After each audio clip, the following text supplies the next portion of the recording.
human being, the worst type of human being is when you are 60 and you cannot take care of yourself.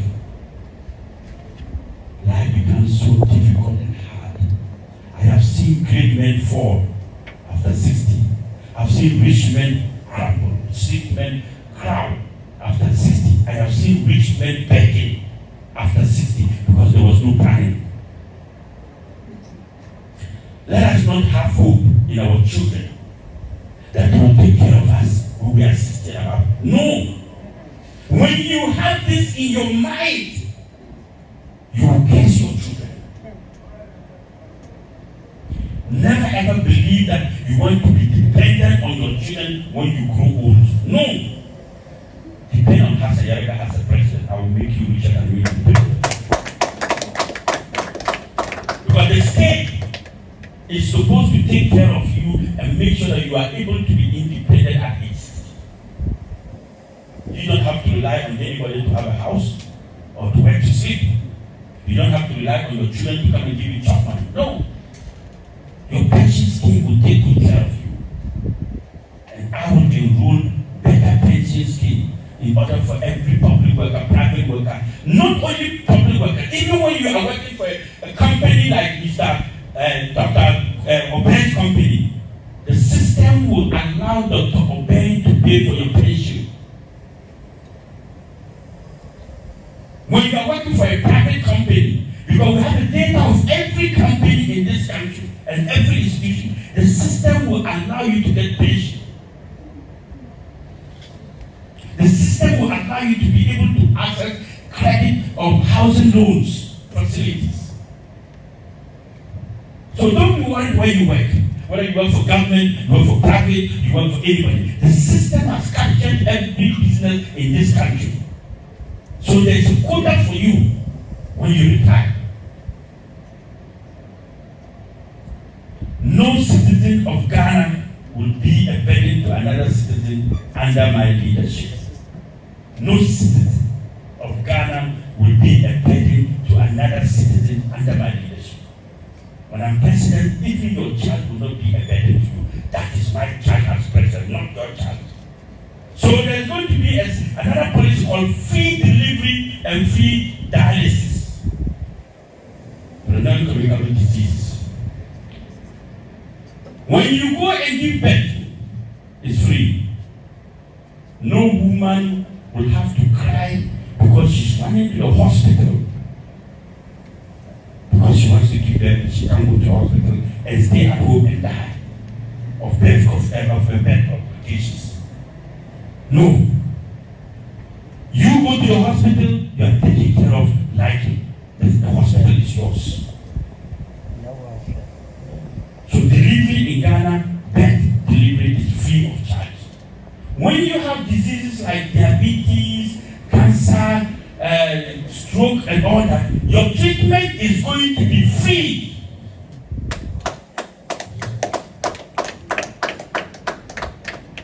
The question somebody will be asking, how are you going to get the money to build a free economy like this? The answer is very simple. When we begin to become patriotic citizens, and every mineral resources is being mined by Ghanaians like gold, I don't want to touch that, but I will touch. But I have 2 more minutes, I will guess. I will touch on the mining. I will touch on oil. When I am president, some of my big brothers are here, they're about 60 years and above, and 50 and above. In the 50s, Ghana was the sole institution doing mining. Ghana had what is called gold reserve in huge quantities. At that time, the Ghanaian cedi was stronger than the dollar and the pound and the euro and the Dutch mark. That time there was no euro. And Ghana was regarded as one of the richest countries in the world. Not because of anything, but because of our gold. What happened? Some businessmen and some opportunists people decided to shift from Ghana being mining its own gold to give it to businessmen and call them NPP, and diverted the mining to businessmen. and brought in white people and formed partnership with them and took over the mining from the state and decided to mine for themselves, and thereby giving Ghana government 10% of royalties. Even 7, and they had to argue and brought it to 10. The 10%, some people are taking 3, and Ghana government is taking 7, and 90% is going to foreigners. Come on, 90% of our wealth is going to foreigners, and we are getting 7%. The 7% is not only the problem. The problem is the deficit, the destroying of our water policy is part of the 7%. Farmland is part of the 7%. Cocoa farms is part of the 7%. Destroying our water policy is part of the 7%. Everything they destroy is part of that 7%. Who did this contract? Who signed this contract? Who? Is that the second? Is that person a patriotic citizen to do that? No wonder we are borrowing. We keep borrowing. Our debt stock is over 670 billion. Every citizen of Ghana is owing 100,000 Ghana cedis. So, under my leadership, Mr. President, I will reverse it. That the only institution mandated to mine in Ghana will be the state. And all other institutions, I will do auditing into the mining sector to find out those who destroy our water bodies or farmlands. All that must be audited into. And then when I find that you have done that, you will be fined. If you're a foreigner, you'll be in prison because you are part of corruption. So you, including your family, will be in prison to direct. We won't go out too. People must be. We must be serious citizens in this country. We must be leaders. We must be protected leaders in this country. Then the other one, the Ghana state, all those, including our talking about water body. Do you know the worst of it? The worst of it is not the destruction of the water body. The worst of it is the people dying, and we don't account for them. Many people die in the Ghana state more than the destruction of the water body. But because they are not people who want to make the Ghanaians do, who don't care about those people. We are losing thousands of Ghanaian citizens because of mining, illegal mining. And nobody cares. And you think that we are leaders? Who is the leader in this country? I don't see. As I sit down here, I don't see leadership in this country. What I see is a banana economy. Everybody doing anything. You can do anything in this country and walk away. Nobody cares. Because we're not accountable. We're not protected. Nobody cares about anything. Just do anything and walk away. Nobody cares. You can stand outside here and urinate. Nobody cares. Somebody is dying right now. No one cares. We are all walking and watching him. And once we will take our phone and be taking pictures. Hey, did you see today? Makola Market, there was a guy died. Hey, look at it. Everybody is sending on YouTube and TikTok. What kind of human beings are we? What kind of mindset do we have? Citizens, what kind of mindset do we have? That today we do not have feelings for our own citizens. We do not have feelings for our own country. We have abandoned our country, deserted it and call it politics and democracy. We are destroying our country and we don't care. With impunity. Come on, Ghanaians. Who is the leader of this country? That there is no direction in any institution. All institutions of government are corrupt. They can't pay workers. Common workers, they can't pay. So what are you for? If you can't pay workers, why are you an institution? Close it down. You borrow to pay workers. You borrow to run institutions. I don't think you'll be borrowing to pay workers as a businessman. No. So what is happening to our country? Why are we not asking hard questions before we vote? Why do we just vote NDC and NPP without asking questions? Why do we think that they are the saviors when they are the distraction of our economy? billions of dollars to win your heart and take out billions of your dollars. Because they are profit-making organizations. NDC, NPP are profit-making organizations. That's their names. But funny enough, we are the victims and we are also the troublemakers. Because we don't make decisions before we vote. If Dr. Obey wants to buy his phone, he will examine the phone, look at it, test it to see whether it is working, see it to see whether it's the kind of phone he wants before he give money. Sorry. But when we are voting, we don't examine the leaders to see whether these are the people who ruled us 4 years ago. Did they do the right thing or did they do the wrong thing? We just vote.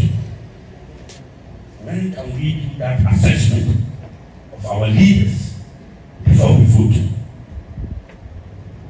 I came here with my few executives.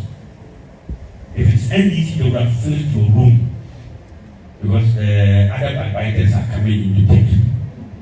But I'm coming here to tell you that under my leadership, no citizen will be a burden to another citizen. What it means that every Kenyan will become independent, every Kenyan will get everything he wants without asking another person.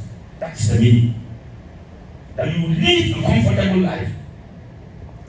You work as a citizen. You don't care whether your private husband or not because you can take care of yourself. So Galamsey workers who are dying at the peak will be the end. So I will now put institutions to train all these young people doing Galamsey to become government workers under the government institution, government minded institution. So all of them now will be paid good salary because I have the data of everybody. I have information of every Kenyan. No matter where you are, I know who you are. No matter where you are, I know who you are. I know how you live and how you, because I have the information of every Kenyan. I'm going to build nation, every district will have automated hospital, unique. And you know the most important thing, I am running for only 1 term, 4 years. I don't want 2 terms. Yes, I will build this country in 4 years. Anybody who is looking for a second term has not built this country is a corrupt leader. If you cannot build this country in 4 years, you can never build it in 8 years. I'm telling you. I don't need this country for 8 years. It's waste of time. Build the institutions, build the structures. You see, you are businessmen. Let me use you as an example. Mr. Boy has several companies. If you build one company and put in proper accountant, proper manager, proper sales department, proper inventory department who take stock and everything, he can go with himself. Because every structure, everybody is working. The computer is there. It knows the number of goods that come in and the number of goods that goes out. It knows the price of every good and the quantity. It doesn't have to be there and sitting there and counting them one by one. How much did you sell? No. His phone is enough for him to track the sales in the company and he knows his stock after 3 hours. This is a country we must build like that. So that when you build this country like that, you can now become a ceremonial president. Anybody coming to be president is a ceremonial president. You don't want to do it. The work has been done by Hassan Ayariga. So, I think 11 to 1, I've done well. And I hope I've covered enough, even to have more policies. Because this country cannot be run by 24-hour economy alone or digitalization alone. No, this country is sick. And this country is in crisis. So we have to do something more than 24-hour economy, more than digitalization to be able to build this country. So any party coming with one policy and shouting 24-hour economy or digitalization, the two parties, to be very honest, they have no policies anymore. That's the truth of the matter. And I know that most of you here are either NDC and NPP. But the truth is the truth. You have listened to me and you know that I'm better than NDC and NPP. That my policies are better. So come 7 December, I've come to you. These are the policies I have. And there are more. I am asking for your mandate that on the night of 7th of December, let's all make change.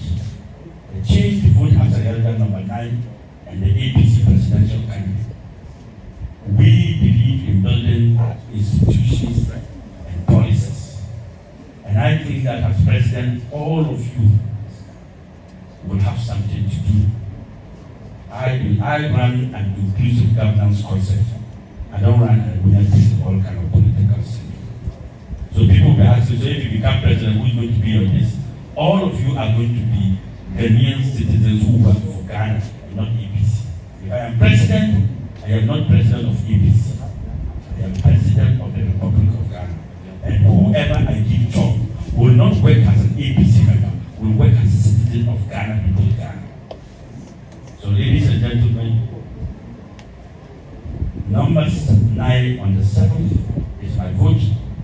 Now on the ballot, we might not see each other again. Some of you are listening and watching on the TV, from the media. This is my message to you. We have about 45 days to elections. Some of you might see me in your communities. Some of you might not see me again. But don't make an excuse and say you are tired of NDC and tired of NPP. You are tired is not enough. You have to demonstrate it with a change.